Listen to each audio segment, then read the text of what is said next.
Nanahimik sa nangyayaring injustice na ito. There will come a time that it's gonna be you and nobody would stand up for your right. Yung mga nananahimik sa nangyayari. Okay? For sure, ano ho ito eh. Isa ho tong DD shit. Nakawawang kawawa. Kasi inaresto yung kanilang phone. Kawawa naman to.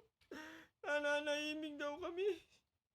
Dahil sa susunod daw na mangyari sa amin, wala daw tatayo. Para sa amin. Ha? Ano ba naman? Wawa naman kami.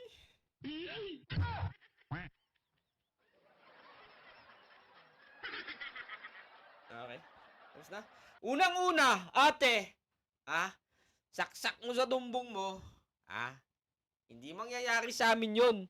Kasi, matino kami. Okay? Yung mga nakakanasan ng puon mong si Duterte ngayon, ay ginawa niya yun nung 2016 hanggang 2022. Patuloy na pagyurak sa karapatan ng mga adik, karapatan ng mga mamamayan na may hirap, na pinagbabaril, pinagpapatay, kinawalan ng justice para sa kanila. Kumbaga, ibiruin mo, may gunshot sa ulo, tapos pinatay, carjack. Ang nilabas sa autopsy, carjack.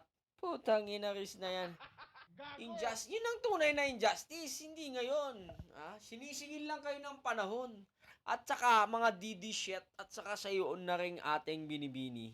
Ewan ko kung binibini ka pa. Gago! Malamang siguro may asawa ka na, okay? Natatandaan mo ba yung pinaggagawa ni Duterte? Natatandaan mo? Okay. Nung sinabi niyang papatay siya ng libo-libo, nagsipalakpakan kayo. Yeah! Tama yan, Tatay Digong. Okay? Sa susunod na mga araw naman, magwintuan ako sa ICC. Sige din, palakpakan naman kayo. Puta, palakpakan. Yeah, Tatay Digong, tama ka. Yung minura niya isang tumapa, palakpakan naman kayong animal kayo. Nung minura na ang Diyos, palakpakan pa rin kayo, mga animal kayo. Tapos ngayon, sinisingil na kayo, kinulong na pati si Digong, sige di iyakan kayo, tapos pray to God pa kayong nalalaman.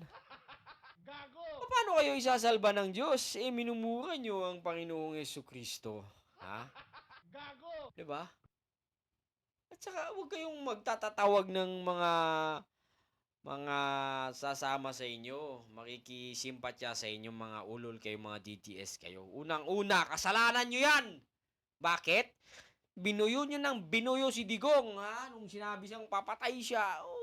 Okay. Hindi na diretso na yun. Di ba? Kinonsinti nyo ng kinonsinti lahat ng mga katakantaduhan niya. Kaya niya patuloy na ginagawa iyon. Okay?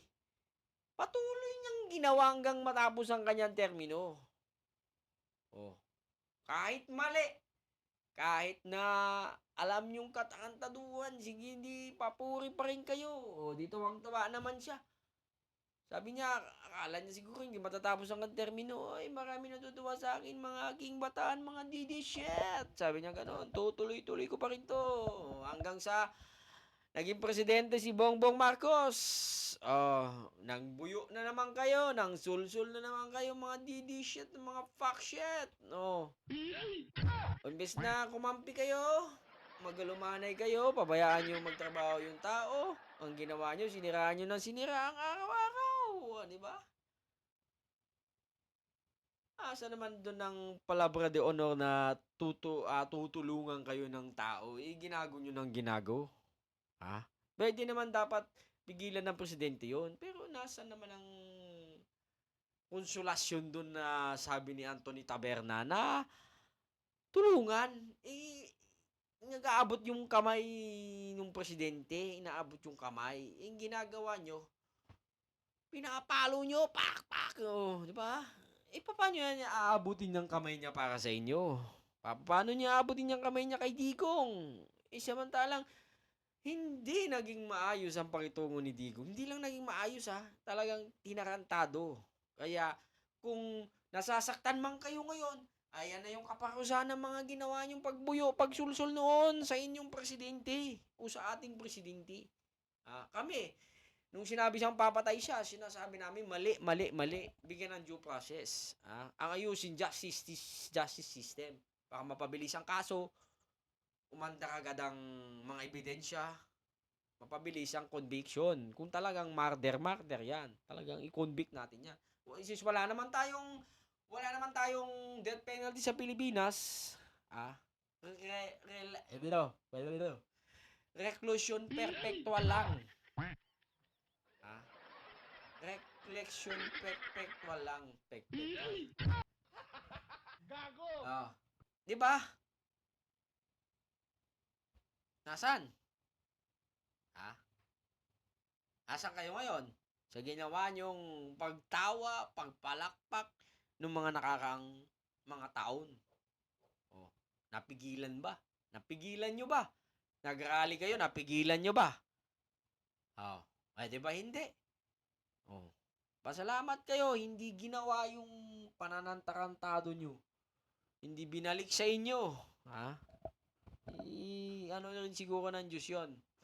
Para kayo'y magtino. Tino lang kayo ng maayos. Sa bagay, wala namang hindi matinong hindi maayos di ba? Kaya ikaw ate, payo ko lang sa'yo, gawin mo yung tama.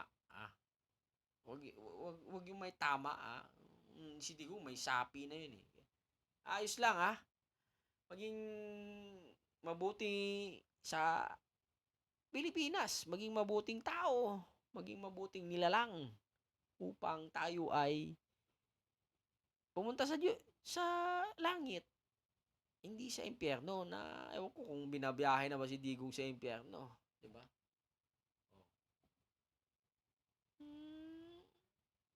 Ayos lang ayos. Hindi yung puro kayo sisi. Sisisihin nyo pa kami. Mga tantonik, mga talpolanong gonggong kayo.